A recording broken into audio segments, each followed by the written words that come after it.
हाय नमस्कार, मैं हूं विकास कुमार और आप देख रहे हैं वी मेडिकल फैक्ट चैनल। दोस्तों, आज की इस वीडियो में बात करने वाले हैं कि हम हमारे शरीर के भीतर से जमी गंदगी को कैसे निकाल सकते हैं।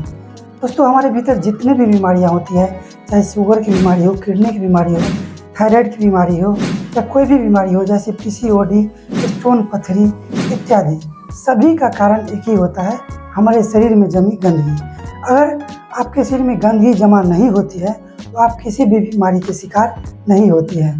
तो अगर आप इन सब से बचना चाहते हैं, अपने बॉडी को एकदम साफ सुथरे ढंग से देखना चाहते हैं, साथ ही आप चाहते हैं कि आपके फेस पर एक भी दाग धब्बे पिंपल्स ना हो जो कि गंदगी का ही कारण होता है, तो बने रहे इस वीडियो में अंत तक और इस वीडियो को आप पूरा देखने का प्रयास करें। दोस्तों, जब भी हम कुछ खाते पीते हैं तो हमारे शरीर में पहले एसोफेगस सिस्टम के द्वारा हमारे पेट में जाता है और उसके बाद वो आंत में जाता है, उसके बाद वो मल के माध्यम से बाहर निकल पाता है। लेकिन ज़्यादातर खाना ऐसा है जो आपके पेट में पचता नहीं है, वो सड़ता है और सड़ने के कारण ही आपके स्किन खराब होते हैं, आपको तरह तरह की बीमारियां होती है। तो उससे पहले कहना चाहूँगा कि अगर आप हमारे चैनल पर पहली बार आए हैं तो इस चैनल को आप सब्सक्राइब कर लें और बेल आइकन को भी दबा लें ताकि जब भी हम ऐसा वीडियो अपलोड करें इसकी नोटिफिकेशन आपको मिल जाए। आइए समझते हैं सबसे पहले हमारे पेट में गंदगी जमा होता कैसे। तो दोस्तों, जब भी हम कुछ खाते पीते हैं, जैसे मान लीजिए हम सब्जी खाते हैं तो सब्जी को पचने में कम से कम 3 घंटे लगते हैं। कोई कुछ मोटे अनाज खाते हैं उसको 6 से लेकर 18 घंटे लगते हैं और अगर फल खाते हैं तो आपको 2.5 से 3 घंटे के भीतर पच जाती है। तो आपके ऊपर डिपेंड करता है कि आप खाना कैसे खाते हैं। अब हम बात करते हैं कि ये खाना हमारे भीतर में कैसे काम करता है। जब भी हम कुछ खाते हैं तो हमारे आंत में जाता है और आंत में हजारों तरह की हमारे उंगली के समान उभार होते हैं जिस पर खाना चिपकता है और उसको हमारा इंस्टेंट चूसता है और फिर ब्लड में भेजता है। लेकिन यही जब हमारे आंत में से चिपक जाता है तो आप सोचिए कि आपके खून में से क्या प्रोटीन चूसेंगे, क्या विटामिन चूसेंगे, वो तो सिर्फ गंदगी चूसेंगे और इसी से हमारे भीतर में कोलेस्ट्रॉल जमा हो जाता है, हमारे नसों में ब्लॉकेज हो जाती है। अब हम बात करते हैं कि हमें क्या करना चाहिए जिससे हमारे भीतर में गंदगी जमा न हो। दोस्तों, हमारे भीतर से गंदगी निकालने के लिए सबसे बेस्ट और सबसे आसान तरीका है 16 घंटे की फास्टिंग। जी हाँ, चौंकिए मत, 16 घंटे का उपवास का मतलब है जो आप कर सकते हैं बिल्कुल ही आसानी से अगर आप थोड़ा सा भी मन बना ले तो। आपको करना क्या है कि रात का भोजन आपको सवेरे खा लेना है। जब आप शाम को सवेरे खा लेते हैं तो आपको बहुत सारा टाइम मिल जाता है रात में आपके भोजन को पचाने के लिए। दोस्तों, हमारा जो शरीर है वो 2 कार्य करता है ऑटोमेटिक, आपके भोजन को पचाता है, उसके बाद जब उसको टाइम मिलता है तो खुद ही हमारे बॉडी से गंदगी को निकालता है, जिसे हम प्राण शक्ति कहते हैं। प्राण शक्ति ही हमारे शरीर से हमारी बीमारियों को ठीक करता है। जब भी हम कुछ खाते पीते हैं सबसे पहले तो हमारा शरीर उसको डाइजेस्ट करने में अपना समय देता है और जब डाइजेस्ट हो जाता है उससे तब वो हमारे गंदगियों को साफ करने में लग जाता है।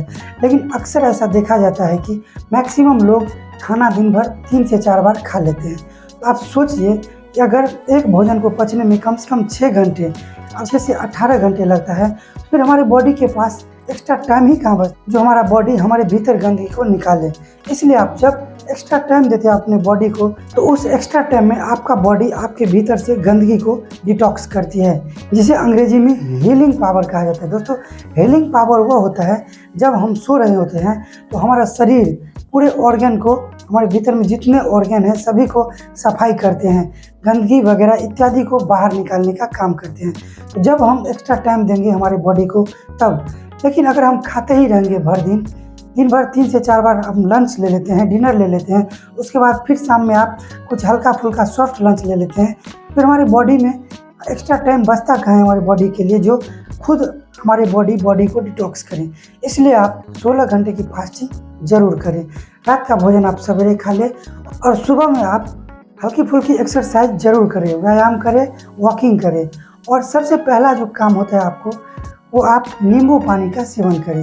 नींबू पानी का सेवन करें या और आप कुछ वेजिटेबल जूस भी पी सकते हैं और उसके 2 घंटे बाद आप सीजनल हिसाब से जो भी फल आपको उपलब्ध होता है वो फल 1 प्लेट कम से कम खाएं। उसके बाद आप कम से कम 12 से 1 बजे के बीच में अपना नाश्ता करें या उसको लंच ही मानें। उसके बाद फिर आप हल्का फुल्का फ्रूट का जूस ले सकते हैं और फिर आप डिनर शाम में सवेरे कर लें। ऐसा करने से आप यकीन मानिए इतने फ़ायदे होंगे जो आप कभी सोचे भी नहीं होंगे। आप कितनी भी दवाइयाँ खा खा कर थक गए होंगे, लेकिन उन दवाइयों की अपेक्षा ये आपकी 16 घंटे की जो उपवास है सबसे बेहतर काम करेगी। तो इस टिप्स को आप ज़रूर फॉलो करें। मैं भी कर रहा हूँ, पिछले 2 से 3 महीने से कर रहा हूँ। मेरा वज़न जो है कम से कम 6 से 7 किलो घट गया है। दोस्तों, अगर आप 16 घंटे का फास्टिंग नहीं कर पाते हैं तो 14 घंटे का तो कर ही सकते हैं। 14 घंटे से तात्पर्य है अगर रात को आप 6 से 8 बजे खा लेते हैं, सुबह को आप कम से कम 10 से 11 बजे खाइए। अगर 14 घंटे भी आपसे नहीं हो पा रहा है तो आप 12 घंटे तो अक्सर कर ही लेते हैं। इसमें कुछ अपना टाइम मैनेजमेंट कीजिए आप अपने शरीर के लिए। दोस्तों, अगर बीमारियों से बचना चाहते हैं, दवाइयों से बचना चाहते हैं तो आपको ये करके ज़रूर देखना है एक बार। दोस्तों, दूसरा तरीका आता है, वो भी बहुत ही आसान है, एनीमा। दोस्तों, एनीमा का एक पॉट होता है जो आपको किसी भी मेडिकल स्टोर में मिल जाता है। इसमें आपको 200 ml पानी भरना होता है और इसका 2 टिप होता है। एक टिप को आप इसके एनीमा बोतल से कनेक्ट कर लेना है और दूसरे टिप को आपको अपने एनल में एंटर करना है। आप ऐसे घुटने के बल लेट जाएंगे जो आप पिक्चर में देख सकते हैं, और एक टिप में आप नारियल का तेल लगा लेंगे जो आपको एनल में डालना है, और कुछ समय के लिए आप उस टिप को हाथ से ही पकड़े रहने दें और अपने एनल के माध्यम से उस पानी को अपने भीतर में जाने दें। दोस्तों, पानी जो होता है वो एकदम साफ़ होना चाहिए। आप नॉर्मल पानी ही यूज कर सकते हैं। उसके बाद आपको जब एनीमा बोतल से पानी ख़त्म हो जाता है तब आपको क्या करना है, खड़े होकर थोड़ा मोड़ा आपको टहल लेना है। आप ऐसे करके अपने पेट को मालिश भी दे सकते हैं, जिससे आपके भीतर से टॉक्सिन्स, आपके आंतों से टॉक्सिन्स उस पानी में चला जाते हैं। और जब आपको प्रेशर आए तो आप बाथरूम जाएं। आप यकीन मानिए, आप जो देखेंगे आप वो देखकर हैरान रह जाएंगे। जितने भी कचरा होती है आपके शरीर में, गंदगी होती है, वो सभी इस प्रक्रिया के द्वारा आपके शरीर से बाहर निकल जाते हैं। दोस्तों, सप्ताह में कम से कम एक बार एनीमा आप जरूर करें। और तीसरा आता है दोस्तों, हमारे शरीर से गंदगी बाहर निकालने के लिए ठंडी पट्टी। दोस्तों, कॉटन की आप कपड़े ले लें, उसको कम से कम 10 इंची ऐसे करके फोल्ड कर ले, उसको पानी में डुबो लें और उस पट्टी को आपको ऐसे पेट के बल नाभि को ढकना है चारों ओर से, ऐसे लपेट ले और ऐसे कुछ देर रहने दें। आप चाहें तो इस पट्टी को लगाने के बाद अपना कोई काम भी कर सकते हैं। ऐसा नहीं है कि इस पट्टी को लगाने के बाद आपको सोना है या बैठना है। और दूसरी एक पट्टी ले 5 इंच की, जो आपको ऐसे ही करके गले में ऐसे घुमा करके इस पर लगाना है। और एक पट्टी ले आप 2 इंच की, जो आप अपने इस फोरहेड पर लगा लें। दोस्तों, यह भी तरीका हमारे शरीर से गंदगी निकालने के लिए बहुत ही कारगर होता है। अगर ऐसा आप करते हैं तो आपको कभी भी एक्जिमा, सोराइसिस यानी स्किन प्रॉब्लम, कोई भी एक्ने, पिंपल्स नहीं होता है। आपको शुगर की बीमारी बहुत ही चांसेस कम हो जाते हैं होने की। आपकी किडनी में कोई स्टोन नहीं बनता है, आपका हार्ट ठीक रहता है, आप में कोलेस्ट्रॉल नहीं रहता है, इत्यादि ऐसी बहुत सारे बीमारियां होती हैं जो आप में नहीं होता है। तो अगर आप अपने शरीर को स्वस्थ देखना चाहते हैं, सुंदर बनाना चाहते हैं कि हमें कोई भी बीमारी ना हो, ये प्रक्रिया आप ज़रूर करके देखिए। यकीन मानिए, आप 1 से 2 महीने करके देखिए और फिर आप हमें कमेंट करें कि आपको इससे फ़ायदा हुआ कि नहीं। और आपके मन में भी कोई ऐसा नॉलेज हो तो ज़रूर शेयर करें ताकि दूसरों को भी ये जानकारी प्राप्त हो। आशा करता हूँ आज के टॉपिक आपको ज़रूर पसंद आया होगा। इस वीडियो को आप लाइक ज़रूर दें, और हाँ, ऐसी वीडियो को आप अपने फैमिली में, अपने रिलेटिव में, अपने दोस्तों में, अपने ऑफिस के वर्करों में ज़रूर शेयर करें ताकि सभी स्वस्थ रह सके।